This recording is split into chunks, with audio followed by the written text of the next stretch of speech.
Inside Story Uganda. Real source of political up. Mami Tamale, nga tugenda katabo. Tonzizeemu wali bulungi. Kucha, was this really a birthday given ebyabadde byogera? Wawulidde bujingo gobadde oyogerako? Bwe yatuuse okusaba. Yasabye nga gamba sebo njagala ofuge eggwanga lino ebbanga lyonna. Birthday bino ku byogera. N'abaserikale baasabye. Gundi yasabye leo Gundi. Neseke yasabye era yasabye bamwongere obukulembeze. You see, it's not a one-way traffic. Fe by generator nzena kireta. Tanda banganako. Musanda banganako. Me am not an opportunist. Era bagamba nti waliwo twavudde wasale no. Sigenda nkakuwa sale. But I know him from the bush. He came and officiated ku tata wange Murumbi. Tanda bangayo.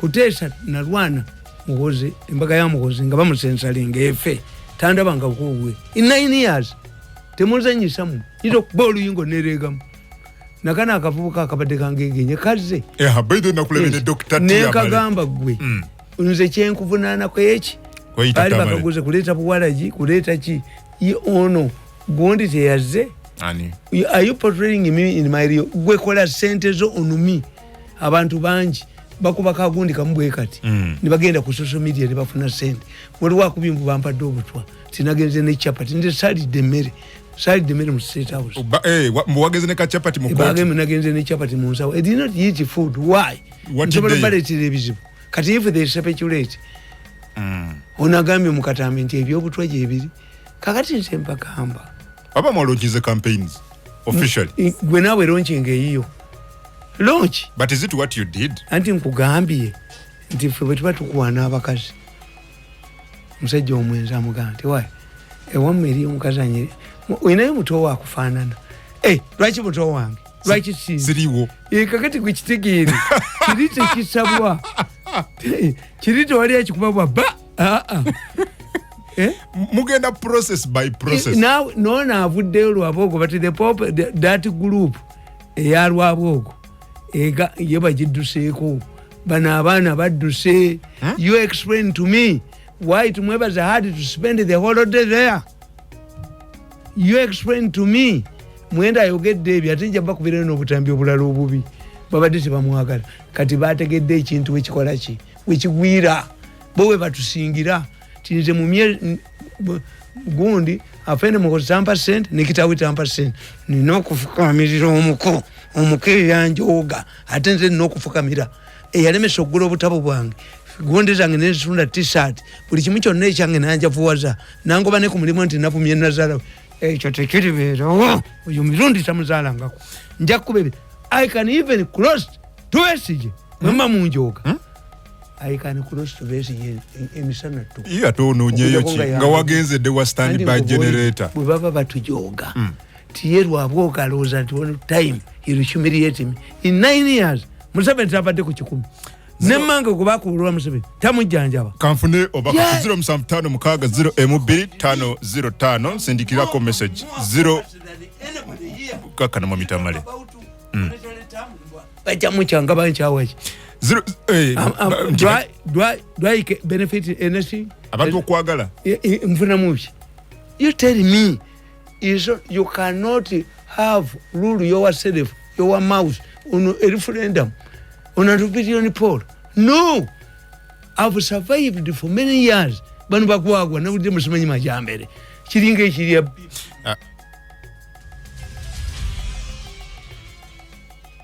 banu down of state house as a chicken thief bokede yakuba bamugobye yapankide ku banene yakoze eki abwale tipepa nebukubanga bantateke kufu. I've survived in 9 years. I'm the only person who has not sought an appointment to Sim 7. You are the senator and Rwabogo Yazimera. Simufukamirako. Nakiri and the government Yam 7 years. Kale, confident Bereza message. What a sansula, Nebatisa Zawere, Nessenator and Rwabogo Nastwala, Museveni buli Murundi. Bagambe allegation yogerako Murundi funye neki. Took the money.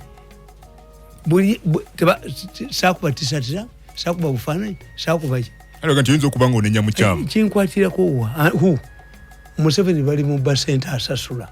ezange bayina feeling tewanuddayo runiro before lwabo nswere mpuno programs I sustain them. I buy fuel in my vehicle natomera kale kansome katabo ka Mami Tamale nakiza igamba with my life natomera katusome katabo wana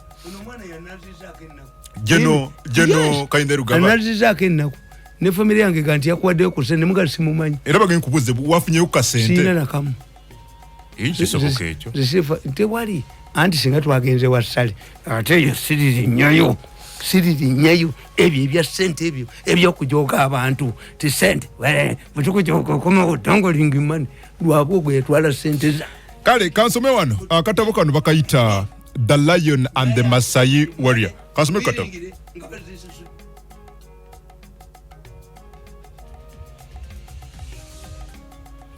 kati babasika Avengers bazi ate be bavumanzi have I got any money? I will not be surprised nga kati ate kampeni team ya muhozi mwenda ya jano which is okay I think iranga center azina I think echo chiru kakati fe bidoli jibani hamu obunia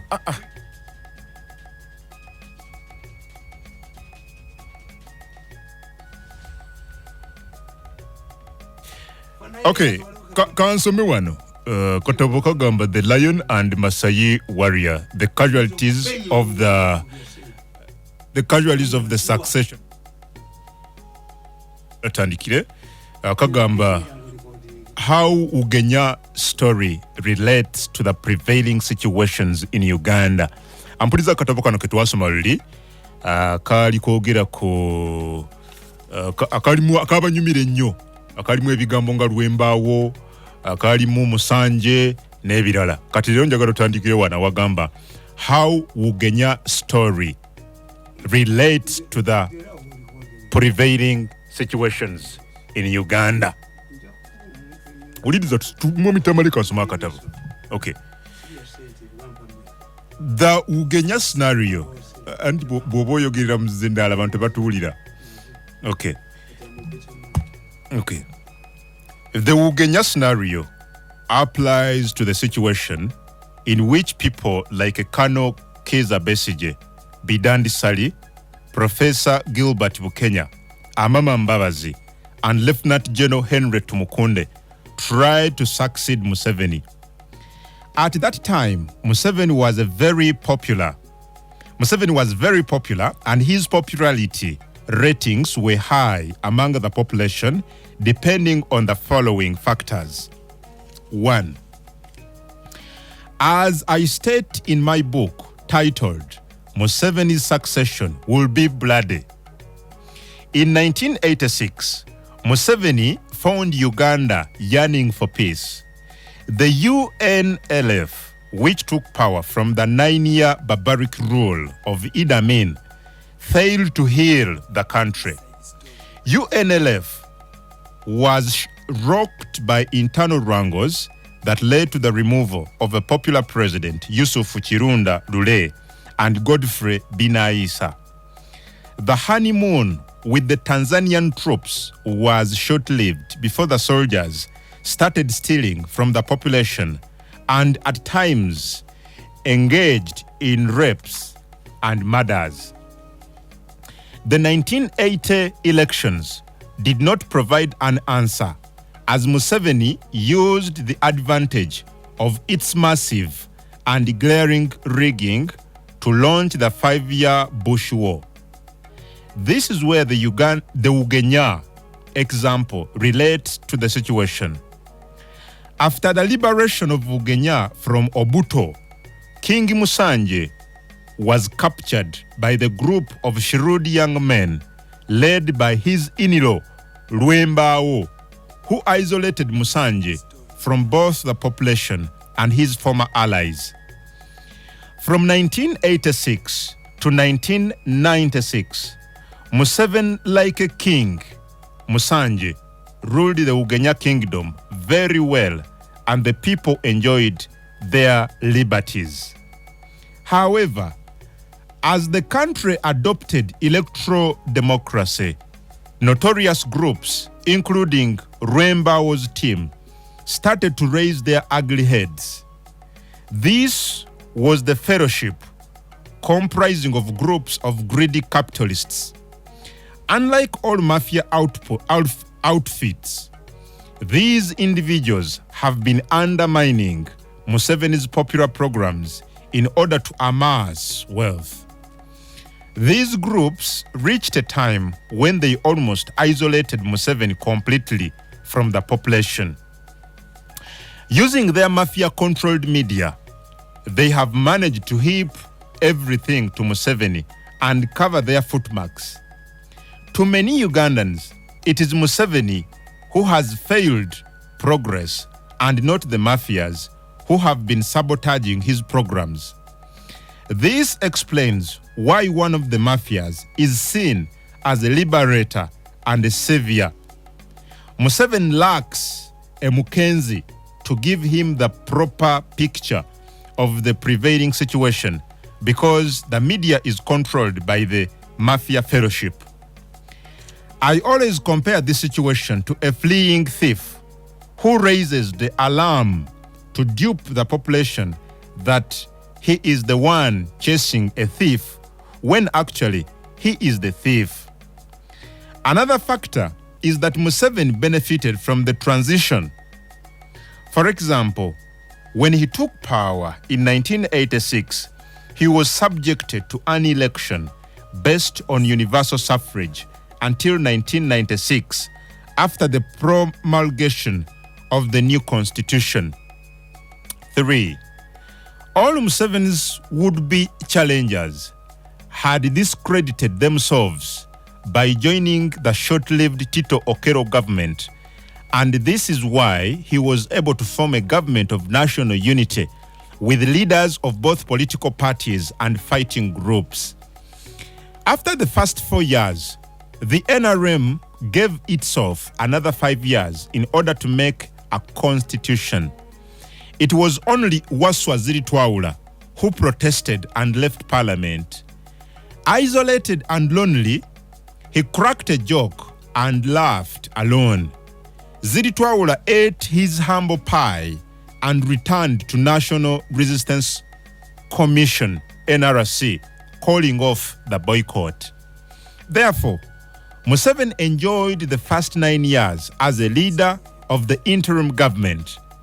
Afterwards, he also offered himself as a presidential candidate under the movement system, which had banned political party activities. He also benefited from the constitutional amendments which returned multi-party system in 2005. His biggest challenger in 1996, Dr. Paul Kawanga Ssemwogerere had resigned from government after 9 years as a foreign minister. It was Ssemwogerere's record in government that ushered in Dr. Kizza Besigye, who had realized that Museveni's popularity was waning and in a nosedive. The NRM was cracking up with corruption and human rights violations, which kept raising their ugly heads. It is at this time that NRM was losing its blank check issued to it by Ugandans. Nujawano, the emergence of Odrek Rwabwogo. Unlike the above-mentioned challengers of Museveni's leadership, Odrek poses the biggest threat to Museveni's rule. As an insider, a son-in-law, and trusted AD of the president, Rwabwogo knows very well the base of Museveni's political power. He cultivated a strong bond with his mother-in-law, and he is a silent mover as well as a self-made person. He worked as a gateman in London. He also established a strong bond with the media, and he has amazed,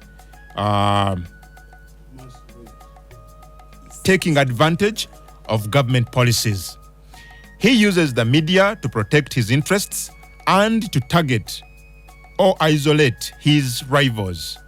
he has been influencing both Museveni's decisions together with those of the First Lady, though leaning more on the latter in order to counter any detection from President Museveni. This is another factor that has enabled him and his allies to access and clinch deals. Mwami Tamale benecho ngamba ku lupapula olwokutte mu. Lotesobola kuwandiika era tekwadde mutwe kera ku machote keke kufulwe nini budduke olupapula lwokuterwa Daily Monitor bugali lugamba ki teeka wekufulwe obadde baabirabyemu makulu no babugula era bwobwe bubeera tebwagala muwoozi naye munnange erupe heavily olaba bano badduka bwolaba nabadde batuwalana badduka teekako likodi bwadduse dda naye nze kyembwagalako era nze atafunye era sijja kufuna. You are attacking your fellow journalists. These are not journalists, these are Mugundi. In fact, the people who are here have listed them to give them money. I respect this is a mercenary media. Okay.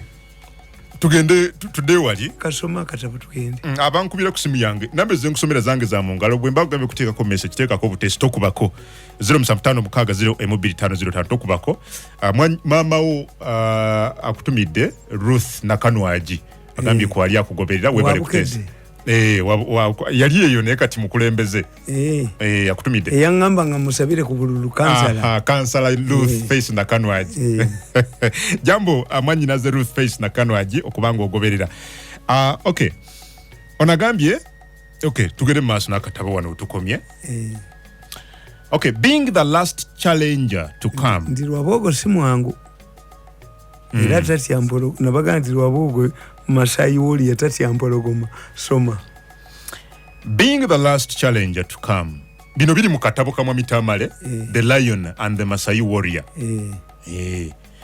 okay he studied the weaknesses of those that came before him and capitalized on those weaknesses. He comes at a time when Museveni is in his evening age and effectively isolated from his senior allies like Ruhakana Rugunda. He has placed his own allies in key positions in government and sectors of society, unlike other challengers of the Museveni leadership. Furthermore, he has taken every opportunity, presenting himself as the voice of reason in Museveni's government, at times writing articles about Museveni's politics. He is well aware that he cannot be arrested by police because one cannot tell whether such articles or book are permitted by the president. He also did not seek a government job but preferred to remain a lobbyist. Political influence and power are not reflected in the political clout, but in the distance between where one is and the source of political power. We have seen prime ministers and vice presidents who seek General Salim Saleh's attention.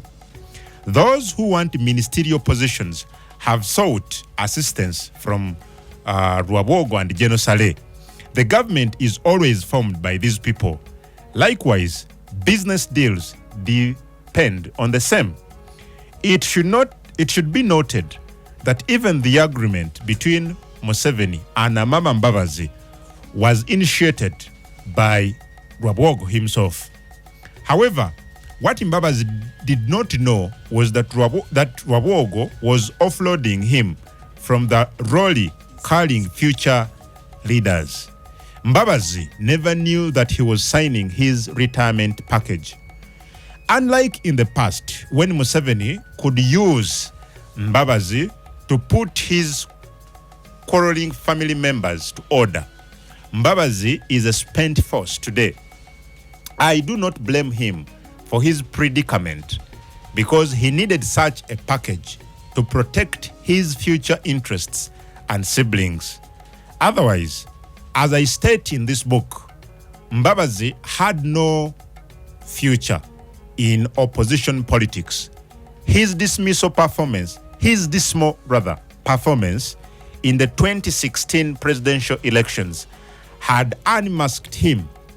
He had no chances of trying his luck on the political scene again, like Dr. Besje did. The elections taught him a bitter lesson and to look at politics with clear lenses. Okay, ndoza tukomya wakatabu kano. Tujja kutandikira awo. Njagala katono nnyo ensonga tetugimaliriza bulungi.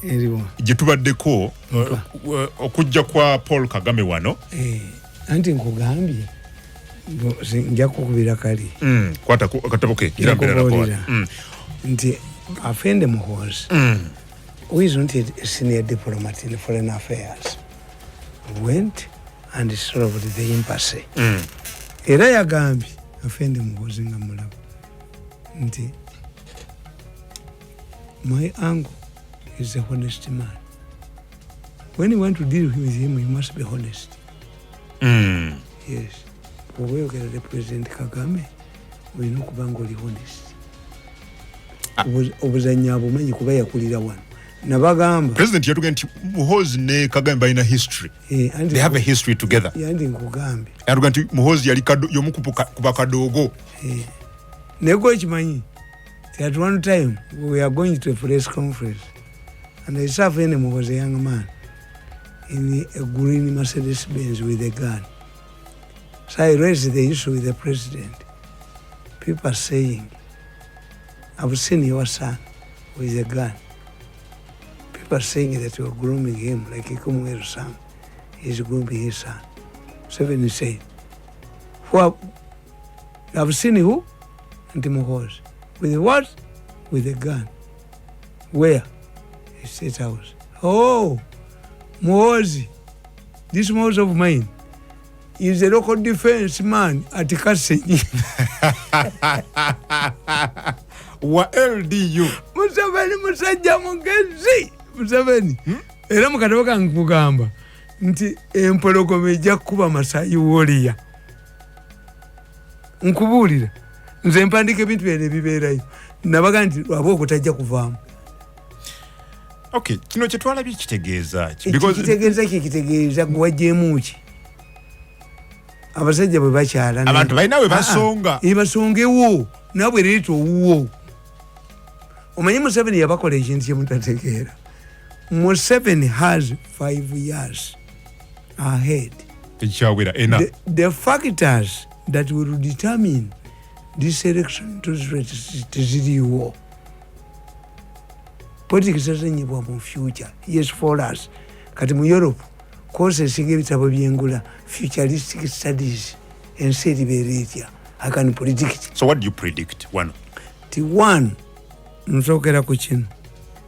Museveni is the last of his generation.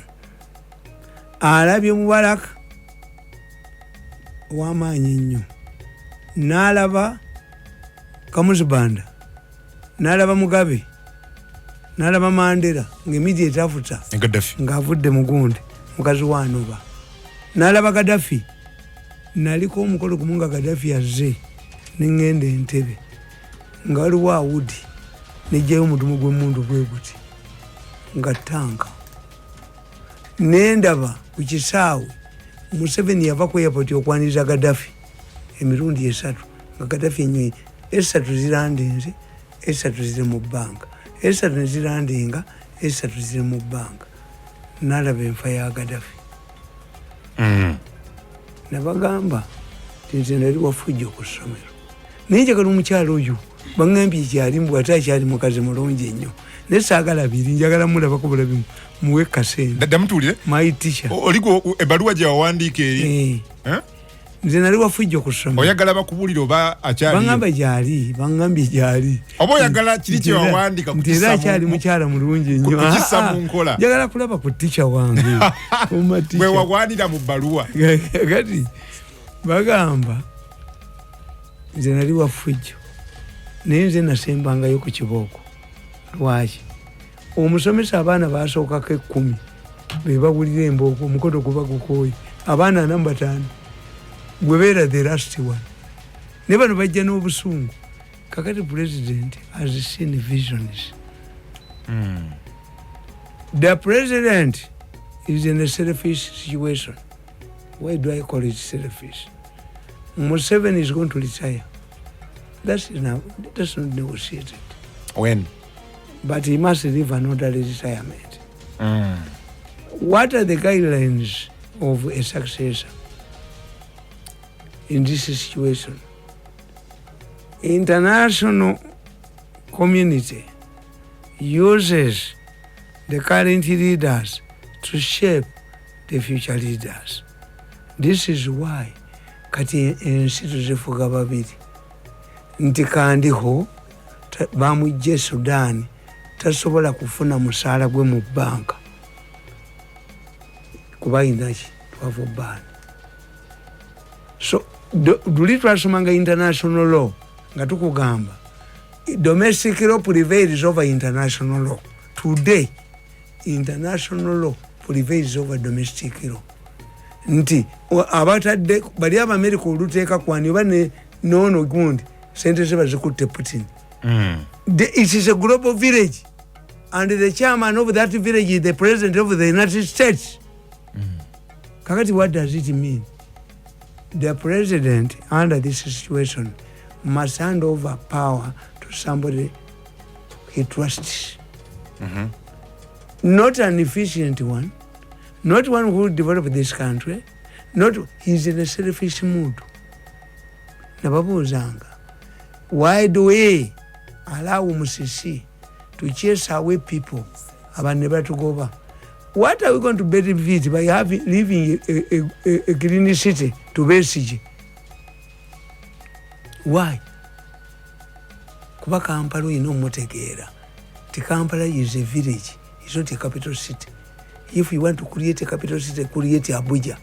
The way you govern Abuja or Dodoma is not the way. Nti bano bazalina nabamu mwebali. Amwana yava mu kifumbira tamanyi bufumbira. So what do you predict? Andi nkubuulira. My money ziri ku Muhoozi. Olaba nga mwami Museveni asobola okutrustinga nnyo Muhoozi okusinga omuntu mulala yenna. Yes. Museveni is a selfish mood situation. Oba okyogera kubanga oyagala. And nedda anti mbala. The international community agirabye. Kakati ono lwaboogo tayinza kulya power. One. And it's going to fail. One. Omwezi ekitangala kigujja ku njuba. Reflection y'ensi kyekitangala ky'omwezi. The moment ate yakola ensobi nakkiriza ne bamuwa senior advisor special duties yekigwamu. The moment Museveni sacks him is finished. The moment he borrows is finished. Kubanga ekitangala kyakijjawo. People fear him. Bino byonna byayogera ne bateekako nti ono yali badde atwalibwa mu kooti maaso. What if Muhoozi succeeds? Kano kajja kuggalibwa kano balina kudduka bano. Tewali yerabira amukoze bubi. Bano nze singa nina amaanyi mugwa bamonita basangako ekufulu ennene. That's why I'm telling you. Nti I analyze the situation of futuristic studies. Museveni is a human being. Do you think Museveni can surrender power to a hostile group? Simanyi. Do you believe that Museveni can surrender power to a man who has embarrassed him? What does it mean? Okay. Because if you say, like what we have been doing, are you more knowledgeable about the army, the operation of the army, when you are not a soldier? Kana katambi kembade ndo kuba kabadde kabinyo nga batudde ne mwenda. Okay. Tasobola agenda tayina kyajja kujjayo takola. The fact that omukazi kazaala abalongo oba mwagala oba temwagala ababa wangu. So kyawedde dda Muhoozi yawangudde dda. Yesaalo kyobala banze Muhoozi ali byonna. Nze nina abalongo naye siboogera. Oli saalongo bulijjo. Mukazi wange ayinza kati nti aliyita oyagala kunjokesa amasuuti gange gagwe. Nziraba wano nnyingi nnyo. Kakati nze kankubuulire. Tukiyitagirira marketing. When you come into politics, you must create an image. Kyonaamalako nayo. Okay. I'm not part of government. Jetuna jongoba. Kubanga you cannot strip on already naked person twice. Ata yeyambo dato kati nzongoba. Tuina jongoba 2. Sizimbangako programu zange ndizi polo government. Tia oba polo position. Tikati ya close. No, I know. If we want to change, you must have a gradual socialize, a gradual change. You cannot move from one extreme end of the Banabakategaya, Echibasude Babidan Divani, Inake corrected. I created these programs as programs of knowledge. These are lectures. Whether I'm on the other side or not, these are lectures. Okay. So therefore, since I insulated myself as a non-partisan man, as a lecturer, Tewalian Jacobandu. Oh. No. But Jakusigalanga Bakugoberida. Yes, no because matter. My programs are non-partisan. Erababuzo ogwawa ndi mutamivu malaga gwa. Nekati oyina ogwa. Wa. Ku study by. Nachogererawo. Toka nti nkyuse bukyuse bwe mani nachogererawo sikyuse. Nachogererawo longo before. Nze naleta ne term stand by chi generator era nkubulira ensonga kati gwezi wakanye nawo olete naki genezo. But I have not moved from extreme end to the other. Tibana kugambako obadde consistent. When I shook hands with Mwenda nti twavudde wasalenga bino bebakola nakuba abantu entungamo encha nagende wasale ewamba president wasembaga encha ne bamubwala DC ngabe yakuwa nawangulamu amanyi. They go to sell his place and get money. I have not negotiated what I demand from these people. The sente zange zemba banja. Bwe bali baba Christians nga balokola they say balimpa the president nze gwe nenyo okusinga lwaboko. So gave me money. So tugambe nti bidi. Kuba t-shirt bwange nenkuba ki. Okay, bibadde ng'oyogera against these people. Tugenti bwe mwa shaking the hands ne ate kikola ki? Disigadde wanti. Did you expect me at the function? Singanda kubye mwendo oluyi. Kyali badde kitegeeza nti function ya mukozi nali gisse. Netudda ku kino. What I'm telling these people nti kati tuli wamu. Nze nasooka okulaba nze mutembuzi nabalaga. Walengere munye. Nebo we bafunira. Era balidde sente za lwabwoko. Era nezo no bagenda zirya. Kubanga oyo access zimwe muhozi. Zisibula bangako.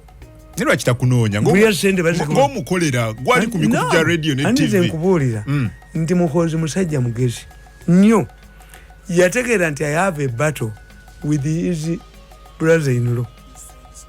Museveni has not prevailed over his son-in-law to give him my money. Yazitwala. Kakati ye muhozi kyakola. He remains aloof. Yasendika message. Kamugambe nti ali ku timu yange. Sisobola kutuula nakalugire. Sisobola kutuula nakiwanuka. Kubanga sente zange. Kankwe ku bantu. Okay, message zizino Tamale kati kaweddeyo. Onagambye tugenda mu mawulire ku radio 7 ne alinda mu dakiika ntono nnyo ndaba yateredde dda wano mu Lunyakitara. Alinda jevali era webali kubeera nga weteekateeka. Onagambye Arnold Bishagazi kungu am listening jambo webali kubeera nga ogoberera. Onangamba kungu kwetuli webali kuweereza Tamale oyo tumwagala nnyo kale. Kungu Team Muhoz oye I'm Nathan from Chankwanza I'm tuned in. Adam Kwende omugalanda w'omukamoli. Kungu ye lwaki temwogera ku investor ono w'emmwanyi ye omuntu ng'alabye. Okay, nze Simon Nakasongola tujja mwogerako olulala.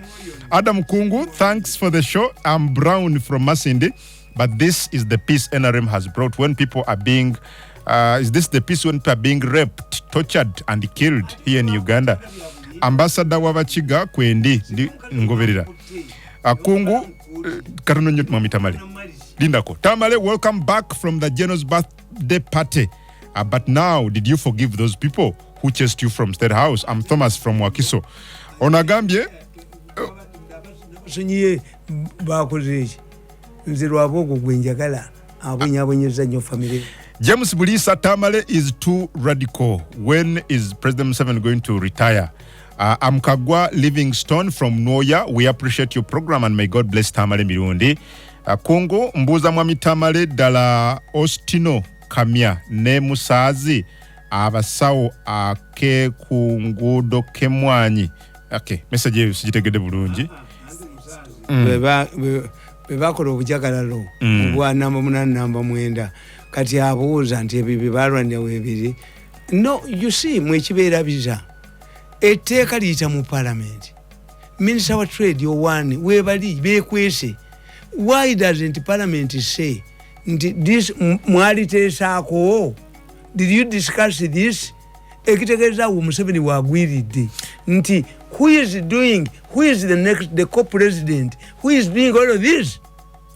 Waliwa alwanira okusula government. Nti ekintu kyonna kibeera debated. Why is it debated? Because coffee concerns many people. Okay. Why do people wake up one morning to an agreement has been, but with who? Amurigo Bulisa. That agreement that cannot be invoked or revoked. Okay. Amrigo from Bulisa, Kandiho, thank you for the good program. Bwana Kungweba likueleza Mr. Tamale, you are right. Okay, Fred Hoima, Kungu, Tamale yasoma ate mugezi.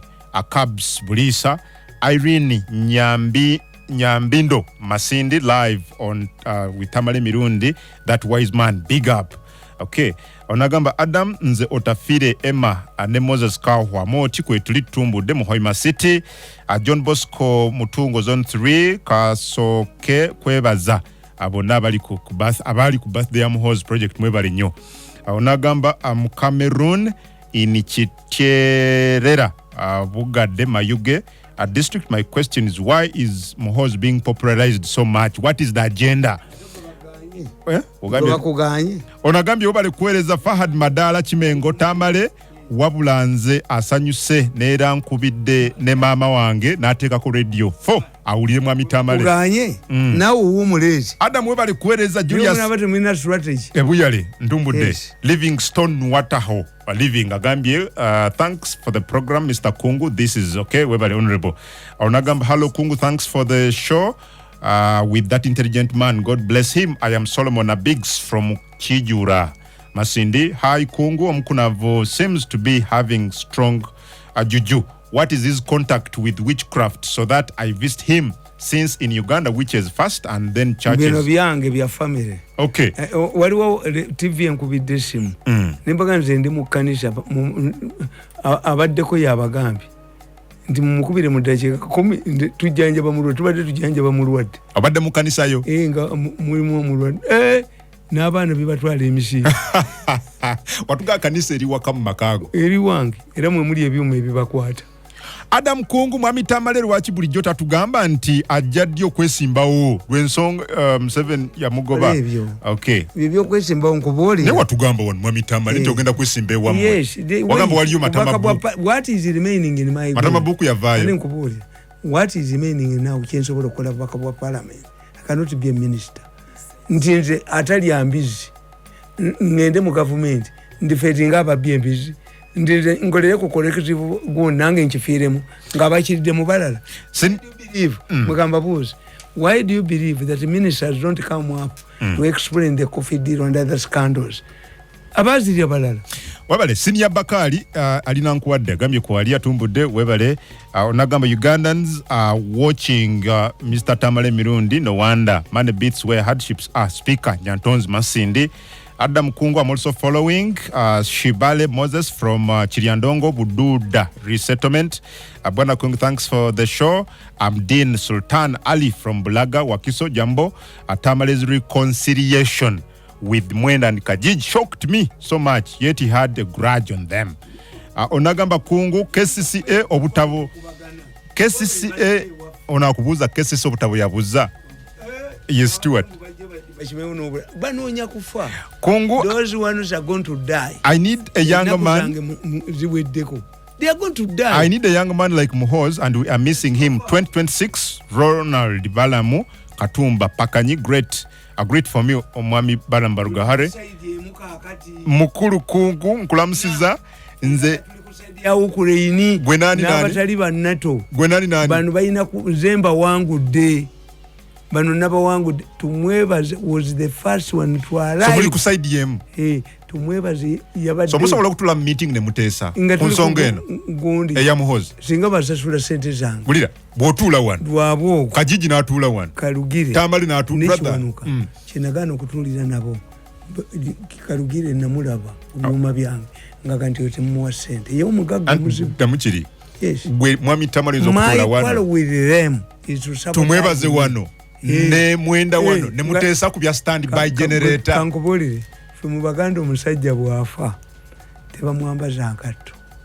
Abakazi bonna be yayendako baleeta kattadooba ne bamwokya ku bigere tebalwanirayo.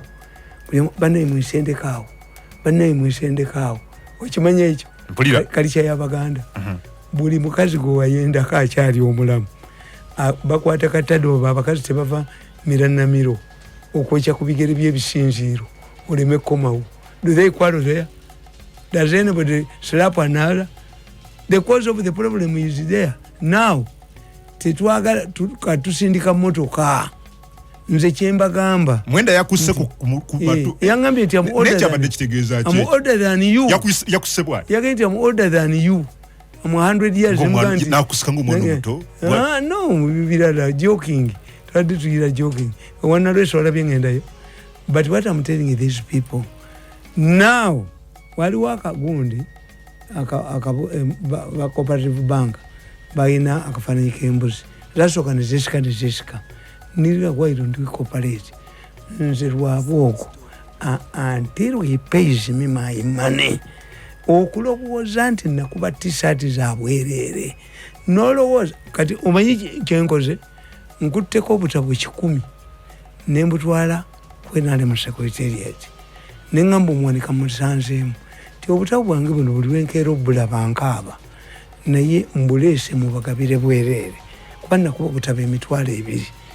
Naga nti nfuuse chairman w'akakiiko ngendeyo sira kuba ennyondo muntu sira kuba ennyondo